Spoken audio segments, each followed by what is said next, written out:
මට අද හිතුණා පොඩ්ඩක් අමුතුම මාතෘකාවක් චුට්ටක් කතා කරන්න.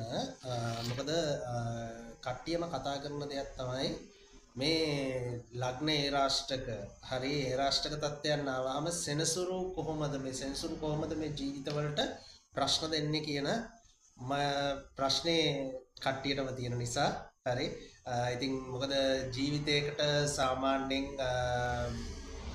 කාලේ අෂ්ටමේ රාෂ්ටක දෙකක්වත් අවම වශයෙන් ලැබෙනවා. හරි ඒ වගේම ලග්නේ රාෂ්ටකත් ඒ හා සමානව දෙකක්වත් ලබනවා. ඉතින් මේක නිසා ගොඩක් අය බය වෙලා තියෙනවා මේ සෙනසුරු ඒ රාෂ්ටක තත්ත්වයන් වලට කොහොමද මුහුණ දෙන්නේ සහ ඒ රාෂ්ටක ලැබුවොත් මොකද වෙන්නේ කියන ගැටලුව ඇවිල්ලා තියෙනවා. ඉතින් ඒක නිසා චුට්ටක් ඒ රාෂ්ටක සම්බන්ධව කතා කරන්න යදාවේ. මොකද ගොඩාක් අය මේ රාෂ්ටකත් එක්ක පොඩ්ඩක් බය වෙන නිසා. හරි. ඇත්තටම මොකද්ද මේ රාෂ්ටකයක් කියලා කියන්නේ? අපි චුට්ටක් බලමු මොකද්ද මේ රාෂ්ටකයක් කියන්නේ. මම අර හැමදාම කියනවා වගේ කේන්දරයක් ගත්තාම කේන්දරේ කොටු 12යි. හරි ඔයා මොන ලග්නකින් ඉපදුනත් ඔයාට කොටු 12ක කේන්දරයක් ලැබිලා තියෙනවා. ඒ වගේම තමයි ඔයාට රාශීන් 12ක් ඉන්නේ. ඒ රාශීන් 12ට ග්‍රහයෝ 9 දෙනෙක් ගිහිල්ලා තියෙනවා. මොනියම් හෝ ආකාරයකට. හරි. අපි නිකන් සරලව ගමු. ඔයාගේ සෙනසුරු ග්‍රහයා ඔයා ඉපදෙන මොහොතේ ඉන්න ස්ථානයේ සිට. හරි. මම මේ රාෂ්ටකයක් පැහැදිලි කරන්නේ. එතකොට ඒ රාෂ්ටකයක් කියලා කියන්නේ මේකයි. සාමාන්‍යයෙන් ඔයා ඉපදෙන වෙලාවේ ඔයාගේ සෙනසුරු ග්‍රහයා ඉන්න රාශියේ ඉඳන් හරි අපි කියනවා ලග්නය සම්බන්ධව ඒ කියන්නේ අංක 12 1 2 කියන රාශීන් වලට ගමන් කරන කාලය අවුරුදු 7මාරක්. ඉතින් ඒ රාශීන් අතර ගමන් කරනවා නම් අපි කියනවා ලග්නේ රාෂ්ටකයක්. හරි. ඉතින් ඒ වගේම තමයි ඔය ලග්නේ රාෂ්ටකයේ අතර ඔයාගේ සඳුත් ඉන්නවා නම් හරි අපි නිකන් හිතමු ඔයාගේ සඳු ඉන්නවා පළවෙනි කොටුවේ කියන්නේ ලග්නගතව ඉන්න ඔයාගේ සඳු සෙනසුරුත් ගමන් කරන්නේ 12 කියන කොටුවේ කියලා අපි හිතමුකෝ. හරිද? 12 කියන රාශිය තමයි සෙනසුරු ගමන් කරන්නේ. එතකොට ඔයාට ලග්න සහ ජම්ම ඒ රාෂ්ටක දෙකම එකට ලබනවා. හරි?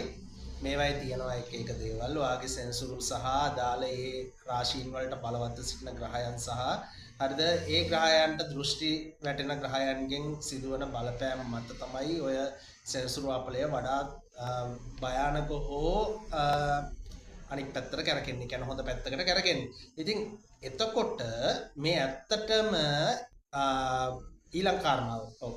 ඒ රාෂ්ටක තුනයි. හරි ලග්නේ රාෂ්ටකේ ජම්මේ රාෂ්ටකේ අෂ්ටමේ රාෂ්ටකේ. එතකොට ඔයාගේ අෂ්ටමේ රාෂ්ටකේ කියන්නේ මොකද්ද?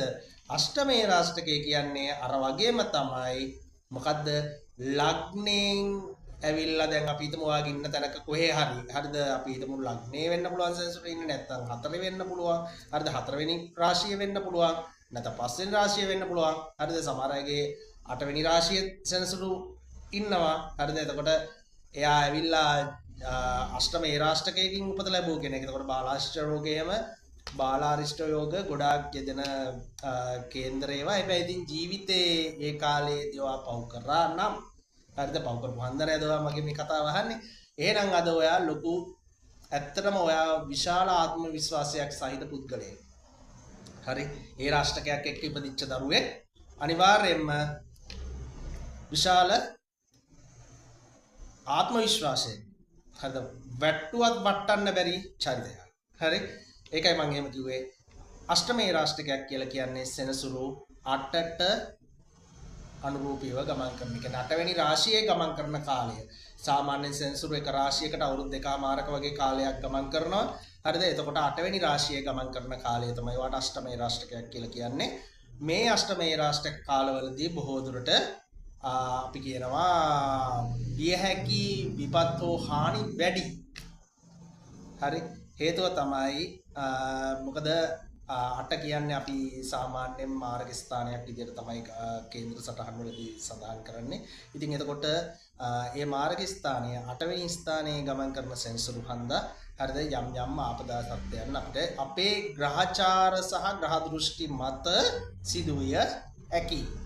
හරි ඒක මට කේන්ද්‍ර සටහනක් රහිතව මේ විදියට වාට වෙයි කියන එක පැහැදිලි කරන්න අමාරුයි. මොකද විශාල වශයෙන් පැහැදිලි කිරීම තියෙනවා ඒවට. ඉතින් ඒක නිසා වාට ඒ රාෂ්ටකයක් නම් අපිට අඳුර ගන්න ක්‍රමයක් තියෙන්න ඕනේ. හරිද? පළවෙනි ක්‍රමය තමයි වා ජ්‍යොතිර්වේදියෙක් ගාවට ගිහිල්ලා වාගේ කේන්ද්‍ර සටහන පරීක්ෂා කරනකොට වාට ඒ රාෂ්ටකයක් නම් වාට ගැටලුකාරී තත්ත්වයන් පවතිනවා නම් වාට ජ්‍යොතිර්වේදියා කියනවා වාට මේ කාලේ ඒ රාෂ්ටක හරිද? වාට මේක එක්කෝ ලග්නේ රාෂ්ටකයක් කියයි. හරිද? අවුරුදු 7මාරක් පවතිනවායි කියයි. මේ වෙනකොට මෙච්චර කාලයක් ගෙවලයි කියයි. හරිද? එහෙම නැත්නම් වාට ජම්මේ රාෂ්ටකේ කියයි. හරිද? ජම්මේ රාෂ්ටකේ මෙච්චර කාලයක් ගෙවලයි කියයි. එහෙම නැත්නම් අෂ්ටමේ රාෂ්ටකේ කියලා කියයි. හරිද? ඉතින් සාමාන්‍යයෙන් මේ වගේ ඒ රාෂ්ටක තත්ත්වයන් නැති වුණොත් අපිට මොකද්ද කරන්න පුළුවන් පිළියම? හරි. ගොඩක් තැන්වලින් ජ්‍යොතිර්වේදියෝ කියන දේ තමයි හරිද? එක්ක සමහර අය කියනවා කාකනිල් මැණිකක් පළඳින්න. හරිද? හොඳයි අත්‍තරම හොඳයි. හරිද? කාකනිල් මැණික පළඳිනකොට මම අර කලින් කිව්වා වගේ හරිද? යම්කිසි ජීවමක් එක්ක පළඳිනවා නම් වඩාත් ගුණදායකයි. හරි? ඒ වගේම තමයි අපිට පුළුවන් යන්ත්‍ර මන්ත්‍ර පැත්තෙන් ගත්තොත් ඔයාට අගෝර යන්ත්‍රය වගේ යන්ත්‍රයක් පළඳින්න පුළුවන්. සෙන්සර් වපල වලට ජීවිත කාලෙටම මේ යන්ත්‍ර හදන්නේ. එතකොට මේ ජීවිත කාලෙටම හදන යන්ත්‍ර වලට අගෝර යන්ත්‍රයේ විදිහට ඔයාට පාවිච්චි කරන්න පුළුවන්. අගෝර යන්ත්‍රයේ සාමාන්‍යයෙන් සෙන්සර් වපල වලට බොහෝ දුරට ගුණදායකයි. ඒ වගේම තමයි රාහු වපල වලට බොහෝ දුරට ගුණදායකයි අගෝර යන්ත්‍රය. හරි? ඒ වගේම තමයි රවි වපල වලට වගේ තියෙනවා නම් ඔයාට බොහෝ දුරට ගුණදායක වෙනවා අගෝර යන්ත්‍රය. හරි ඒ වගේම තමයි ඊළඟ පිළියමක් විදියට අපිට සාමාන්‍යයෙන් ජ්‍යොතිර්වේදියෝ ගොඩාක් අය මම මේ කියන්නේ බහුතරයක් කියන දේ හරිද වාට කියයි ගියලා බෝධි පූජාවක් තියන්න. හරි සරලවම කියන දේ ඉතින් බෝධි පූජාවක් තියන්න. බෝධි පූජාව සෙන්සුරාදාවල් 7ක් වගේ තියන්න. හරි විෂ්ණු දෙවියන්ට බාර වෙන්න. හරි ඔය ටික තමයි කියන්නේ බොහෝ ජ්‍යොතිර්වේදියෝ. හරිද ඉතින් එහාට ඒගොල්ලෝ විශාල පිළියම් ලබා දීමක් සිද්ධ කරන්නේ. නමුත් යම්කිසි අවස්ථාවකදී එවන් අවස්ථාවකදී විශේෂයෙන් අපි ගාවට වගේ ආවොත් මේ වගේ ස්ථානවල මගේ කාර්යාලයට ආවනම් මම අනිවාර්යෙන් දෙන පිළියම් ටික සම්පූර්ණයෙන් හාත්පසින් වෙනස් වෙනවා. හරි ඒක ඔයාගේ ග්‍රහචාරයත් එක්ක තීරණය වෙන්නේ.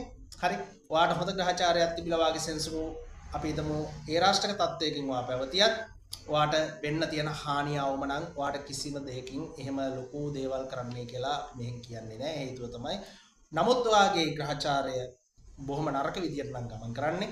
හරිද? ග්‍රහචාරය නරක වෙන්නේ ඔයාගේ ග්‍රහ පිහිටීම් නරක වෙනකොට. හරි ඒක හොඳට මතක තියාගන්න. එතකොට ඒ පිහිටීම් එක්ක අපි ක්‍රියාපටිපාටින් බල්ලි කරලා කොහොමද මේ ග්‍රහචාරය ගමන් කරන්නේ කියන එක බල්ලි කරලා ඔයාට සම්පූර්ණ විස්තරය දෙනකොට අපි තීරණය කරනවා මෙන්න මේක තමයි කළ යුත්තේ. මොකද ඔයාව අවශ්‍ය මට්ටමින් දැන් ඔයා අපි ගාවට එනවා නම් එන්නේ ගොඩාක් දුරට වැටිලා. හරිද? එතකොට මේ වැටුණු චරිතය අපි ගොඩ නැගීමයි කරන්නේ. අනිවාර්යයෙන්ම ඔයාට මාසයක් එකමාරක් මේ පිළියම් ටික කරගෙන යනකොට ඔයාට බොහෝ දුරට ඔයාගේ ජීවිතේ ආපහු නැගිටින්න පුළුවන් මට්ටමට ඔයා හැදෙනවයි කියන එක ඔයාට දැනගන්න සහ ඔයාට අත්දකින්නම හැකියාව ලැබෙනවා. හරි? ඒකයි මම කිව්වේ ඒ රාෂ්ටකයක් කියලා කියන්නේ සාමාන්‍යයෙන් අපිට ලොකුවට ප්‍රශ්නකාරී තත්ත්වයන් නැති වෙන්න පුළුවන් වටපිටාවක් හැදෙන කාලයක්. ඒ වගේම තමයි ඒ රාෂ්ටක තත්ත්වයේ උඩ ඔයාට ශනි මහ දසාව නම් මේ වෙනකොට ගෙවෙන්නේ හෝ ශනි අන්තරයක් නම් ගෙවෙන්නේ. ඔයාගේ ශනිත් ඉන්නේ සතුරු බාධකව නම් හරිද? ඒක විශාල හානි ගෙන දෙන කාලයක් බවට පරිවර්තනය වෙනවා. හරිද? මේක අවම කරගන්න. හරිද? මේක අවම කරගන්න නම් ඔයාට කරන්න පුළුවන් එකම දේ තමයි හරිද? පුළුවන් තරම් පින් දහම් වලම යෙදෙන එක. ඔයාට මේ කිසිම දෙයක් කරන්න අමාරු කෙනෙක් නම් හරිද? ඔයා පින් දහම් වලම යෙදෙන්න ඕනේ. හරිද? මොකද මේ විශ්වයේ පින සහ අකුසලයේ හරිද?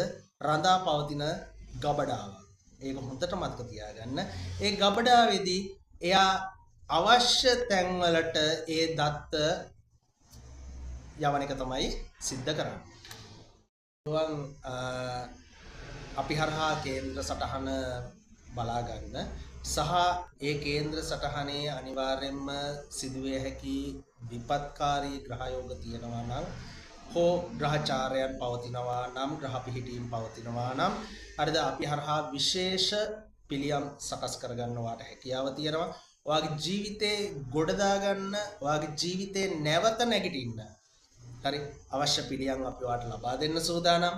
ඉතින් මම ඔයාට කියන්නේ ඔයාට පුළුවන් අපි ගාවට එන්න. අපේ කාර්යාලයේ දින 5ම විවෘතයි උදේ 10 ඉඳන් හවස 3 වෙනකම්. හරි මේ විශ්ව ශක්ති ජ්‍යොතිෂ කාර්යාලයේ කහතුඩිය පවතින්නේ. හරිද කහතුඩුව කෝරළීම කියන ප්‍රදේශයේ. එතකොට 120 ප්‍රධාන මාර්ගයේ අයිනෙමයි පවතින්නේ. ඉතින් ඔයාට පුළුවන් අනිවාර්යයෙන්ම අපි ගාකට එන්න. අපි ළඟට ඇවිල්ලා ඔයාට අපෙන් උපදෙස් ලබා ගන්න පුළුවන්.